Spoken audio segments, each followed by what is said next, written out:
Welcome to another episode of People Caught.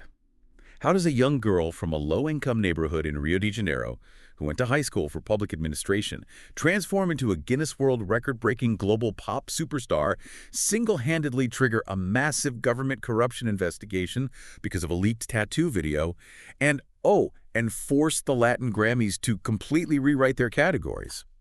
It genuinely sounds like the plot of a surreal, slightly chaotic movie, doesn't it? Right, it totally does. But the wild thing is, every single piece of that is entirely real. We're looking at a trajectory that defies, almost every conventional rule of the music industry. Yeah, because when we first opened this stack of sources on Larissa de Macedo Machado, who's, known to the absolute entirety of the world as Anitta, I really just expected a standard music industry success story. Which is usually just, getting discovered, signing a deal, getting famous. Exactly. You get the fairy godmother record executive. Yeah. But what I actually found was it's basically a playbook for a hostile corporate takeover. Oh, for sure.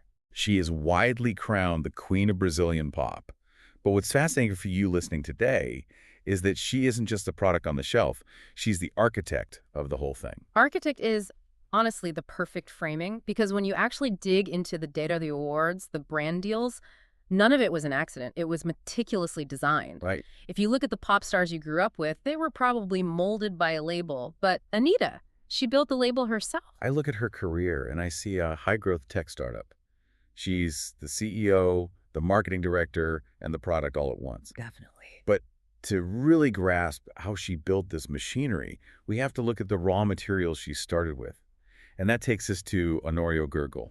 Right, her roots. She was born and raised in Honorio Gurgel, which is a neighborhood in Rio de Janeiro.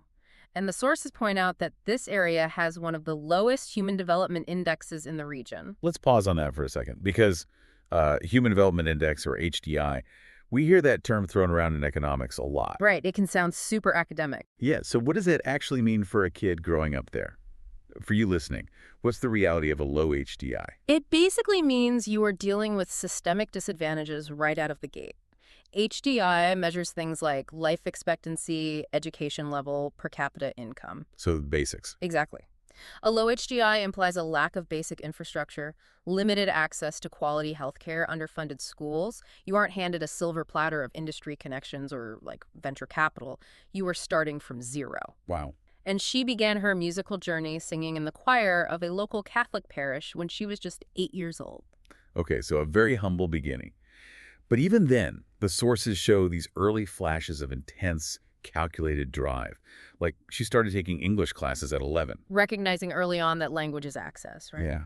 And her mother's teacher gave her free dance lessons. But here's the detail that absolutely stopped me in my tracks. Her education.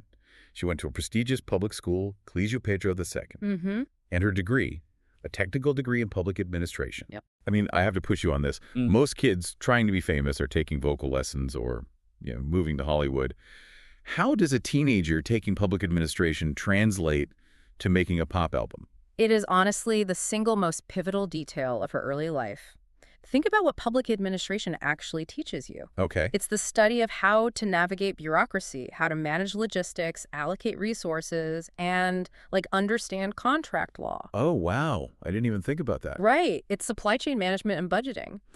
When you're an independent artist, booking a tour isn't just about singing. It's about moving 30 people, tons of equipment, and securing permits across different municipalities. So she was learning the mechanics of running a multi-million-dollar enterprise before she even had a hit song. Exactly. She was building the operational back-end before she even had a front-end product. That makes so much sense. Okay, so speaking of the product, she needed a persona, and the origin of her name is brilliant. Her given name is Larissa, as we mentioned, but she adopted Anitta from a 2001 Brazilian TV miniseries called Presença de Anitta. Yeah, and her reasoning for that is so strategic. Totally. She chose it because the character could be sexy without looking vulgar girl and woman at the same time. It's a very deliberate choice of brand identity. She knew exactly what she was doing. Yeah. And then, in 2010, a funk karaoke producer named Batutinha discovers her home videos on YouTube. Right. And he's the one who advises her to add a second T to the name for better searchability and visual impact. So Anitta, with 2 T's, is born. And here's where the public administration degree kicks down the door. Yeah. In 2014, incredibly early in her mainstream career, she founds her own management company, Rewrote. Yep. She didn't just sign with a major management firm who would, take a massive cut and dictate her sound. She built the firm. Exactly. She took absolute control of her marketing, her business strategy, her publishing, and she gets a lot of criticism for this in the press. Oh, I'm sure. Yeah, critics will call her a marketing case as an insult, basically trying to dismiss her artistic merit by claiming she's just a manufactured product. But she doesn't hide from that, which I find fascinating. Like, she has actively said, and I'm quoting here, "I'm happy when people say that I'm a marketing case because I'm the one who handles my marketing." It's such a power move. It really is. I kept thinking about this while reading our sources. For you listening, think about how often we demand authenticity from our artists. We want to believe they just woke up brilliant and some magical record executive discovered them on a street corner. Right, the organic myth. Yeah. So is it more empowering for an artist to admit they're manufacturing their own stardom rather than pretending it's just pure organic magic? I think it's a brilliant subversion of industry expectations. The music industry historically tries to control, package, and frankly, exploit female talent. Absolutely. By owning the title of a marketing case, she is claiming ultimate agency. She's saying, yes, I am a product, but I own the factory. It demystifies the process and puts her entirely in the seat of power. So the factory is built. The CEO is in charge. In 2013, she drops a track in Brazil called Show das Poderosas, and the market responds. Massive response. 160 million YouTube views in less than a week. By 2015, she releases her third studio album, Bang, and completely cements her domestic dominance. She has basically conquered Brazil. She has.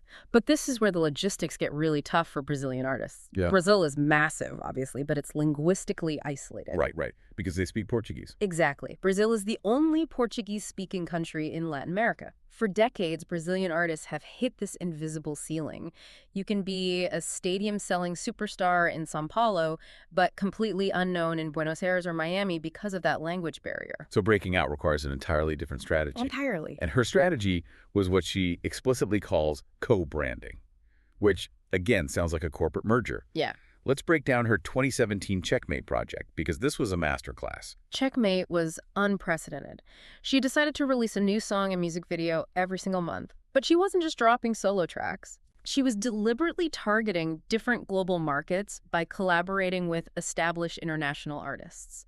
Like, she did Downtown with J Balvin, who is a massive Colombian star. Right, but how does that actually work mechanically? Why is that better than just, say, putting out an English album and hoping it sticks? It's all about algorithmic cross-pollination. Okay, algorithmic cross-pollination. Explain that. So when Anitta releases a track with J Balvin, her name and face suddenly populate on the Spotify release radar and curated playlists of millions of Spanish-speaking listeners who already follow him. Oh, I see. She is essentially leveraging his established market share to introduce her brand. It's a joint venture where both parties share audiences. I love this. It makes me think of a Trojan horse. That's a great way to put it. Right. By singing in Spanish with J Balvin, or in English with Major Lazer, she's sneaking Brazilian rhythms into the global mainstream. She wraps her culture in a package the rest of the world already understands. Our sources highlight that she sings in Portuguese, Spanish, English, Italian, and French. She even released a trilingual visual album in 2019 called Kisses. And don't forget The Sims. Oh my gosh, yes. Yeah.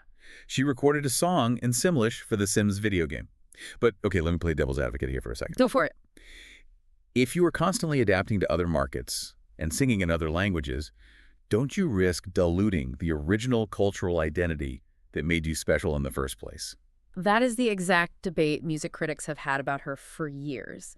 But Anitta views it not as dilution, but as translation. Translation, okay. Yeah, you can't invite someone into your house if they don't know where the door is. Oh, it's good. Right. Once she captured the global audience's attention through those Spanish and English collaborations, once she was inside the walls, she started bringing them back to her roots, releasing unapologetic Brazilian funk on the world stage. The Trojan horse worked perfectly. And it worked to a historic degree. Let's fast forward to 2022. She releases the album Versions of Me. And on that album is a track called Envolver. Envolver was the summit. It triggered a massive viral dance challenge on social media, but more importantly, it climbed all the way to #1 on the Spotify Global Top 200 chart. Which is insane. Yeah. She became the first Brazilian artist and the first solo Latin artist to ever achieve that. She literally holds a Guinness World Record for it. It's incredible. And the list goes on. She became the first Brazilian to win an MTV Video Music Award winning Best Latin 3 years in a row, by the way. First Brazilian to win an American Music Award. She scored a Grammy nomination for Best New Artist. All massive achievements. But winning awards is one thing. What she did to the Latin Recording Academy is something else entirely. Yeah, this goes back to her roots in funk karaoke. For listeners who might not know, funk karaoke is a genre born in the favelas of Rio de Janeiro. Right. Historically, it has faced intense prejudice in Brazil. It has been heavily stigmatized, marginalized, and even outright criminalized at various points in history, often associated by the elite with poverty and crime. So it's music that the establishment has actively tried to suppress for years. Exactly. And that stigma translated directly to the institutions. The Latin Recording Academy didn't properly recognize Brazilian funk in their urban music categories. Wow. So Anitta saw this and used her newfound global leverage to apply massive pressure. She became a vocal, relentless advocate for the inclusion of the genre. And because she was pulling in, record-breaking global numbers, the Academy literally couldn't ignore her. They had no choice. As a direct result of her advocacy, they updated their definition of urban music and created a brand new Grammy category, Best Portuguese Language Urban Performance. I mean, to win the game is an achievement. But to force the creators of the game to rewrite the rule book. It's unheard of. How often do we see a single artist shift the institutional definition of an entire genre? Almost never. Usually institutions dictate the terms of legitimacy to the artists. Anitta's cultural gravity became so massive that the institution had to adapt to her. Cultural gravity, I love that phrase. Yeah, she forced the most prestigious stage in Latin music to legitimize a genre born in the favelas. That perfectly sets up the most honestly jaw-dropping part of this deep dive. Because that gravity doesn't just bend music academies, it bends national politics. Let's talk about the CPI dos Sertanejos. Oh, man. This is truly one of the most unpredictable, chaotic butterfly effects in modern pop culture history. Okay, for you listening, I really need you to stay with us because it starts in a very bizarre place. In 2021, a highly intimate video was leaked online without Anitta's consent. It was a video of her getting a tattoo on her anus. Yes, a gross violation of privacy that really should have just been a fleeting tabloid scandal. Right. But we jump to 2022. A rival Brazilian country singer, the genre is called sertanejo, named Zé Neto, is performing a concert. And he decides, for whatever reason, to take a cheap shot at Anitta's leaked tattoo on stage. He basically brags that he and his fellow sertanejo artists don't need tattoos on intimate parts of their bodies, and they don't need the Rewrote law to be successful. We should probably clarify the Rewrote law real quick. Yeah, please do. It's a Brazilian federal law that provides tax incentives for companies to invest in cultural projects. It's often a lightning rod in Brazilian politics, with critics claiming it misuses public funds. Right, so it's highly politicized. Very. Anitta was trying to claim a moral and financial high ground, implying Anitta relied on government handouts while he was a self-made, hardworking artist. But he made a fatal error. He underestimated Anitta's fan base. Oh, big mistake. Her fans immediately went to war. They started digging into Zé Neto's finances and the finances of other sertanejo artists who loved to criticize Anitta. It became this army of open-source investigators. What did they actually find? They found massive hypocrisy. Fans started cross-referencing public municipal records with concert dates. They discovered that these sertanejo artists who were out there boasting about not taking federal cultural funds were actually being paid millions upon millions of reals directly from the budgets of small, rural municipalities. To put this in perspective for you listening, these are small towns pulling money away from essential public services like healthcare and education to pay exorbitant, unregulated, unbid concert fees to these country singers. Exactly. The fans' investigation gained so much undeniable traction online that traditional media picked it up, and eventually the public prosecutor's office had to step in. Wow. It sparked a massive government investigation that became known as the CPI dos Sertanejos. Let me stop you there. What exactly is a CPI? CPI stands for Parliamentary Commission of Inquiry. It's a major federal or state-level legislative investigation in Brazil, usually reserved for serious political corruption or public crises. Okay. Because of a fan army defending Anitta's tattoo, authorities investigated over 24 different municipalities for diverting public funds. It is absolutely absurd. Can you imagine a pop star's intimate tattoo accidentally dismantling a nationwide network of political corruption? It sounds made up. It really does. It's almost comical. But what does it actually say about her power? The fact that an insult directed at her can inadvertently topple her critics' entire financial ecosystem. It tells you that her cultural footprint is highly volatile and immensely powerful.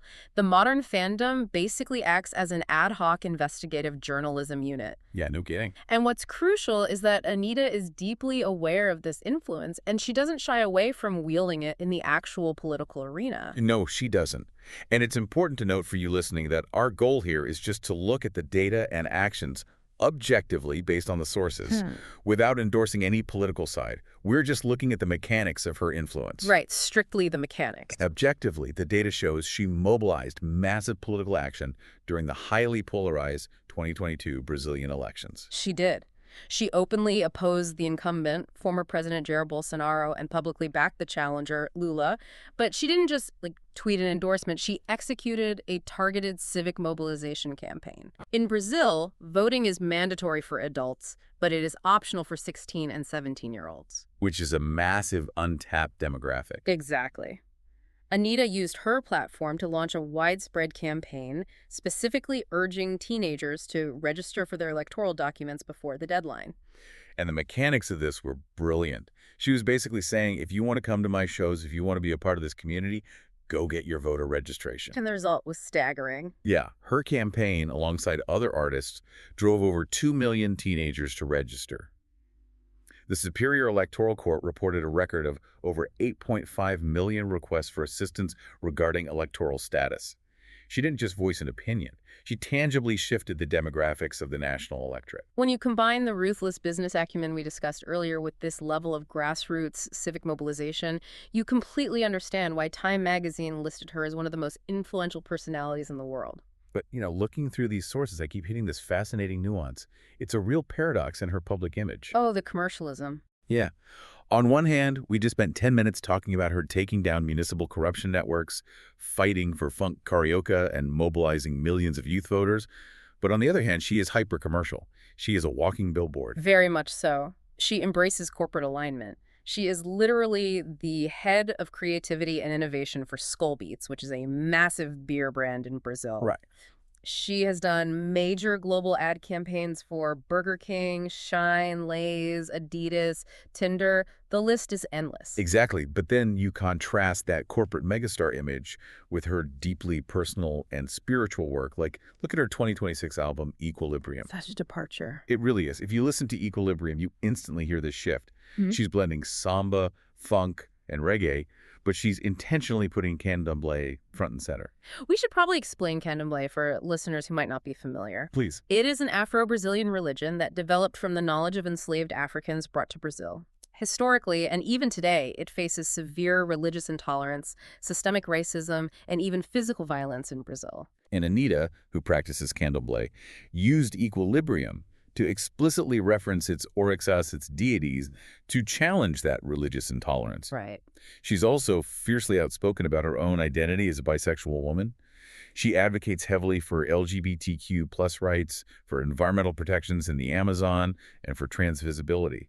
She regularly hires trans dancers and crew for her major global shows. She definitely walks the walk. Right. But I have to push back on this. We have an artist who is simultaneously the face of global junk food and fast fashion campaigns, while fiercely using her music to fight deep-rooted religious and social intolerance.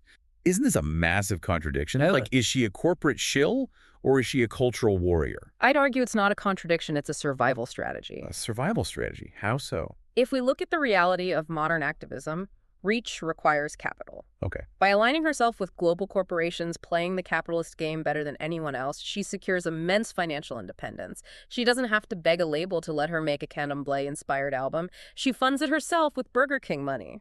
Oh, wow. So the commercialism is the armor. Exactly. It provides the ubiquitous visibility and the war chest she needs to make her cultural messages heard on a global scale.